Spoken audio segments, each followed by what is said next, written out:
I just wanted to thank you again all for joining us today in our home on the Ahana floor here today. I hope you had a pleasant day. I'm so glad that the weather was on show. Last few weeks wasn't so great. And with that, I know there's some things coming up, so I'm going to pass to Lawrence. And then we still got day 2, so there's plenty more to look forward to tomorrow. And I'll be passing the mic. Phil, can you raise your hand there? So Phil's going to be taking over from me as our co-host from a Salesforce point of view. But on behalf of Salesforce, I want to thank you again for visiting us today. Thank you. Thank you. On behalf of myself, I just want to say a huge thank you to Leandro and the whole Salesforce team who've made us incredibly welcome. I mean, this is a stunning venue. I think we all agree. And thank you also for arranging the weather, because that was my big worry. That would have gloomy weather and you wouldn't be able to appreciate it. So what do I want to say? Thank you, of course. Thank you to everybody in the room for showing up and for staying and for being present. I really, really appreciate that. Huge thank you to all of our speakers. Our speakers for sharing your knowledge and wisdom. I mean, incredible insights, as I said at the start. This summit is designed to spark ideas for change. And hopefully, lots of ideas are buzzing around in your mind. And then an enormous thank you to all of our partners. I'm just going to... Sorry, I was going too fast. Feedback is a gift, as I always say. So if you have a moment now to just complete some feedback, and while you're actually doing that, I will keep speaking because we're going to have some drinks and we've got some wonderful sweet treats for you. And I don't want to get in the way of that process. So Richard Branson he's always inspired me, and because he really gets and understands the power of well-being and how well-being links into performance. Investing in employee well-being is not just a moral imperative, but a strategic business decision that can drive innovation, productivity, and long-term success. In other words, well-being is the power behind performance.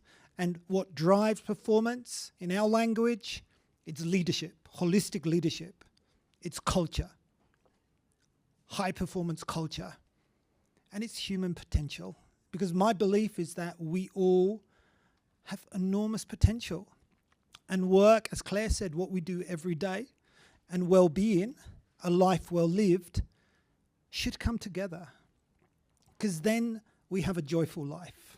And it saddens me and drives me when I see the engagement statistics. There's a lot of people who are not engaged in their work, who are not experiencing well-being at work. But we can change that. And we're at an interesting point in time when everything's changing. Everything's transforming. An enormous thank you again to all of our sponsors. There's so many to call out here, but hopefully you've had a chance to engage, to speak to different partners, because transforming the way we work can't be done on our own.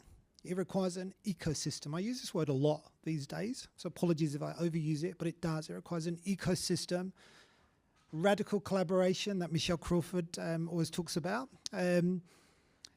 And that's what we need to learn, to be able to really transform the way we work so that work, what we do every day, and well-being, a life well lived, come together.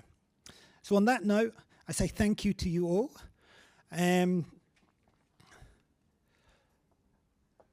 Sorry, keep getting thrown by slides.